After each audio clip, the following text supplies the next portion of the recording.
আসসালামু আলাইকুম এভরিওয়ান, চলে এসেছি নতুন একটি পিঠার ব্লগ নিয়ে। দেখে নিশ্চয়ই বুঝতে পারছেন এটি হচ্ছে একটি পাটিসাপটা পিঠা। অনেকেই এই পিঠার পুরে খিসা দিয়ে থাকেন, কিন্তু আমরা আজকে এই পিঠাটা নারিকেলের পুর দিয়ে করব। পিঠাপুলির আয়োজনে বেশিরভাগই মা খালারা এতে অংশগ্রহণ করে থাকে, কিন্তু আজকে আমরা 3 বোন মিলে এই পাটিসাপটা পিঠাটা বানিয়ে নিচ্ছি।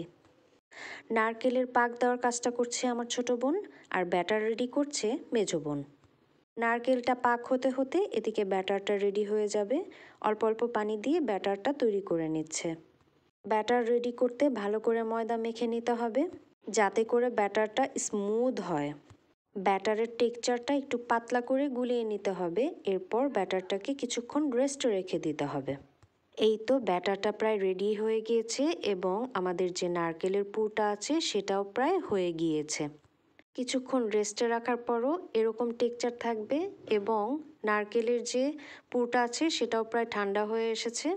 এবারে চুলাতে একটি প্যান গরম করে ওতে তেল ব্রাশ করে ব্যাটারটা ঢেলে একটু একটু করে আমার মেছো বোন এটাকে ঘুরিয়ে নিচ্ছে। দেখতেই পাচ্ছেন রুটির একটি শেপ চলে এসেছে। এবারে ফ্রাই প্যানটি কিছুক্ষণ চুলার ওপর বসিয়ে রাখবে।